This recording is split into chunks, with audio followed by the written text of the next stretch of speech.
Hello guys, my name is AIMBoT, and in this video I'm going to be talking about the new Onslaught map pack. Just some brief things to run over that is kind of generally applies to all of the different DLC content before we get into it, is that they've really made a focus on making these maps smaller to medium sized. This is one of the very first things that they mentioned in the trailer, and they also seem like they're making it a lot more interactive and making the interactions more usable. Prison Break, you knock over the logs, it really didn't add a whole lot to the gameplay. It seems like a lot of the interactions you do now will actually impact gameplay and have a neat effect to the game. Getting into it, the first map pack you're going to get is Fog. It's a dark, gloomy type map. It seems to be inspired by horror films, and it's really foggy.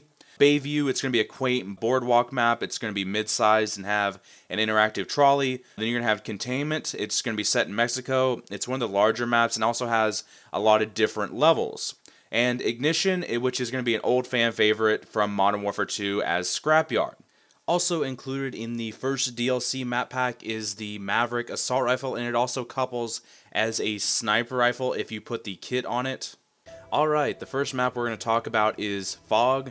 There's going to be three main parts to this map. You're going to have the underground bit, you're going to have a field, and you're going to have the cabins. Hopefully, my hope for this map is that it plays similar to Prison Break, whereas it's a lot more wide open and the action is a fast-paced and kind of a classical Call of Duty map where it's not a whole lot of layers and it's just going to keep the action fast and heavy. Personally, the aesthetics behind this map I think are the strongest. Call of Duty needs more dark maps, and the amount that you have to be counted on one hand.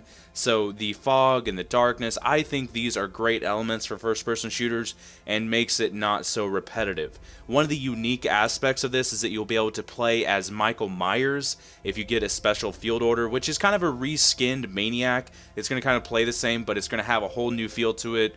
The Michael Myers music is going to start to play, and everyone in the map will know that he's on the game, and I think it's going to lead to a whole lot of excitement. I think that's awesome, and it's also kind of paying homage to the Michael Myers game type that people used to play in private match. So I really like this map. I think it'll be one of the strongest maps in the pack.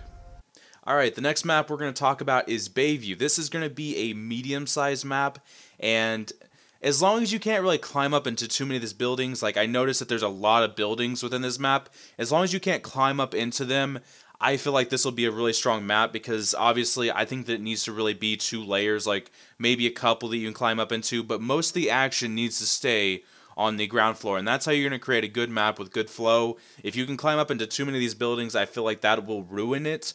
Also, on top of that, you'll be able to ride a trolley around. I don't really know how useful that is. I feel like that's more of a novelty thing. It's not really going to do that much. Yeah, in the trailer you showed that you could put like a sentry gun or an IMS, but I see that being more of an annoyance than something that really adds a lot to the gameplay. And as with the first one, there will be a special thing that you can do with field orders. You'll be able to call in an artillery strike if you get your field orders from a nearby boat. That's something that actually impacts gameplay. That's something that could be, really awesome. I think in the stock maps, you really didn't have a lot that the field orders did. There was only a couple maps where the field orders actually did something, so it's good to see that they're doing something with the field orders that actually impact the gameplay. I think this will be a solid map.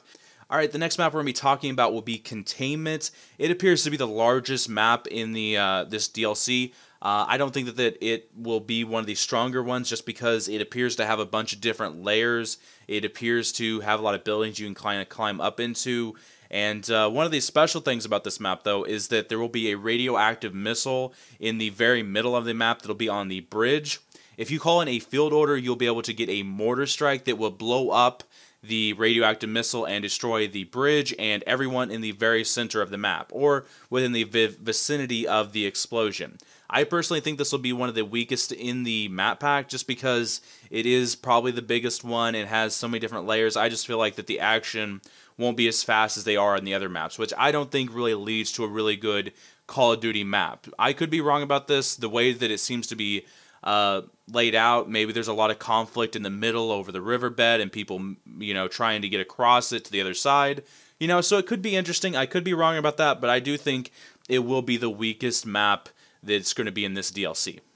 Alrighty, the last map we're going to be talking about will be Ignition, which is a remake of Scrapyard. Not really a whole lot to talk about in terms of gameplay, just because we know how Scrapyard plays. It was one of the very best maps on Modern Warfare 2.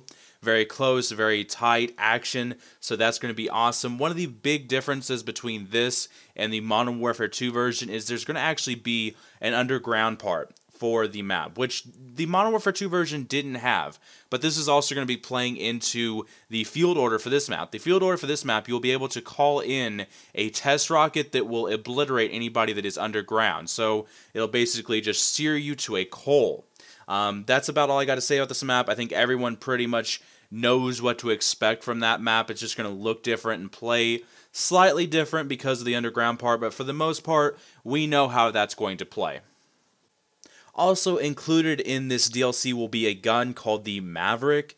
It seems to be a 2 guns for 1 type deal. It's going to be an assault rifle and a sniper rifle. I don't really know if I'd really call it much of a, like, you know, high-powered sniper rifle, just because it's more of like a marksman. It's going to be like an M14 or an SVU type of sniper rifle. The scope on it looks awesome, and I'd really like to see that type of scope added to the other sniper rifles, like in a later DLC, maybe adding it to the USR, adding it to the L11 or the Lynx or something like that, one of the more high-powered sniper rifles. It just seems like this gun's going to play more like one of the marksman rifles. I think that's exactly the way that they are laying it out there, so you know, I'm not really interested in playing with that gun. I really haven't used much of the marksman rifle. They don't really seem to be all that useful unless you're going for headshots or something of that nature.